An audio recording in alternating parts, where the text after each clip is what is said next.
Chapter 6, The Hundred Dresses, second part, written by Elbasor Esther.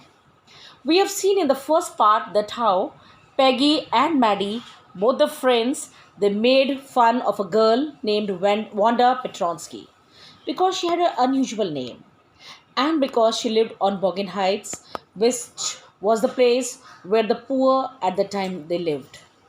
Now she had a funny name, and she was teased by Peggy, who was very smart and a very rich girl. She always asked her, what about her dresses? She knew she is wearing the old faded dress, and the girl always replied that she had 100 dresses all lined up in her closet.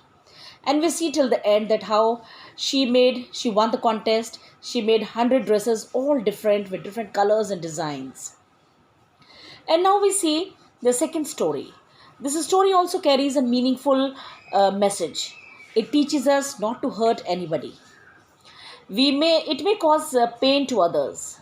Sometimes, due to our carelessness, we are hurting others intentionally. But making fun of others is not in good taste. We must be very, very cautious in our behavior. Sometimes we may lose a good friend just for nothing. In this story, we see that Wanda fails to bear the hurting remarks of her classmates, especially of Peggy and Maddie. She feels so humiliated, so insulted, that she decides to leave the school. And when Wanda is gone, the whole class that used to make fun of her, now they regret. But it was too late to amend because she left the school. She was very, very hurt. Now we'll see what happens in the second part. While the class was circling the room, the monitor from the principal's office brought Miss Mason a note. Miss Mason read it several times and studied it thoughtfully for a while. Then she clapped her hands.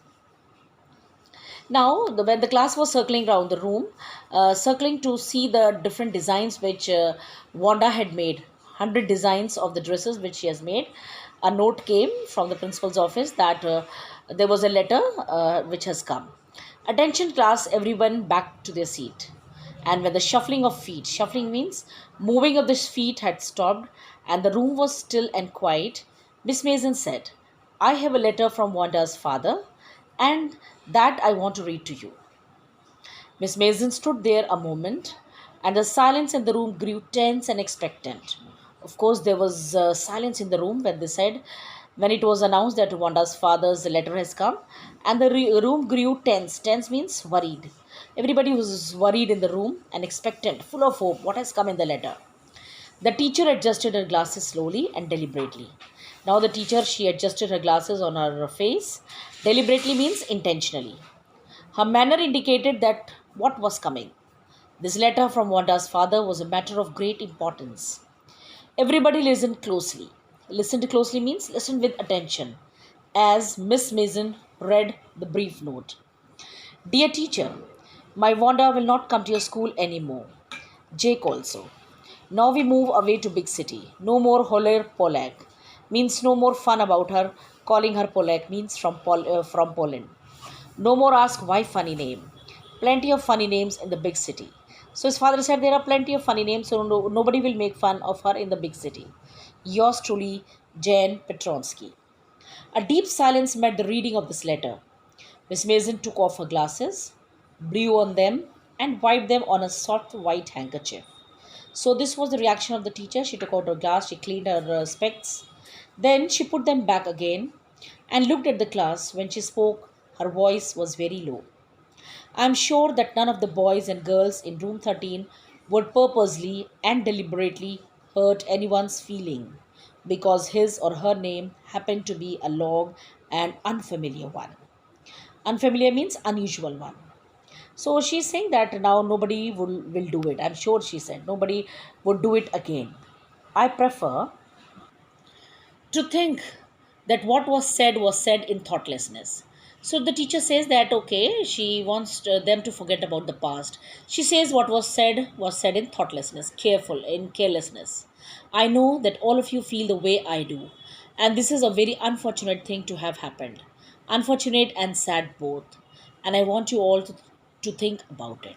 And then she says that it was very unfortunate, very unlucky, and of course sad. A girl studying in the school, she felt so hurt and she left the school. The first period was the study period. Maddie tried to prepare her lessons, but she could not put her mind on her work. She had a very sick feelings in the bottom of her stomach. True, she had not enjoyed listening to Peggy ask Wanda how many dresses she had in her closet, but she had done nothing. It was true that Maddie always felt bad that why Peggy was doing that, but she did not have enough courage to contradict what Peggy was saying. But she had not said anything. She had stood by silently, and that was just as bad as what Peggy had done. Worse, she was a coward. She lacked courage. At least Peggy hadn't considered they were being mean. But she, Maddie, had thought they were doing wrong. Now they are feeling, now she felt that Maggie hadn't considered that they were so being mean, they were being so low, teasing her, insulting her. At least she had thought what they were doing was wrong. She could put herself in Wanda's shoes. Goodness, wasn't there anything she could do? Now she thought of another thing. If there was anything that she could do mean now she wants to apologize. She wants to feel sorry to her. If only she could tell Wanda she hadn't meant to hurt her feelings. Now she wanted to tell her that she did not mean to hurt her feelings. She turned around and stole a glance at Peggy. Glance means she just had a cursory look at her. But Peggy did not look up. She seemed to be studying hard. Well, whether Peggy felt badly or not, she Maddie had to do something. She had to find Wanda Petronsky. Maybe she had not yet moved away. Maybe Peggy would climb the heights with her. And they would tell Wanda she had won the contest, that they thought she was smart and the dresses were beautiful. Now she is thinking whether Peggy will join with her or not, but she will go to her house. She will tell her that she has won the contest and that all her dresses were very, very beautiful. When school was dismissed in the afternoon, Peggy said with pretended casualness. Now Peggy said with a very showing attitude, with very casualness. Hey, let's go and see if that kid has left town or not. Kid means Peggy. Sorry, kid means Wanda. So Peggy had the same idea. Maddie glowed. So Peggy had the same idea, and Maddie felt very happy. Peg was really all right. The two girls hurried out of the building, up the street towards Boggin Heights, the part of the town that wore such a forbidding air on this kind of November afternoon. Drizzly, damp, and dismal. So both of them they moved to the Boggin Heights, which was such a forbidding means which was just like unfriendly area. That place had a very unfriendly air, and in that November afternoon, it was drizzly, rainy, wet, damp, and dismal. Very very sad. See, damp and dismal means wet and sad. Here expressing a state of hopelessness. ऐसा लगता था hopelessness की air, like not a welcoming air, not a charming, exciting नहीं, but very unfriendly air was there. The atmosphere was there at that time. Okay, this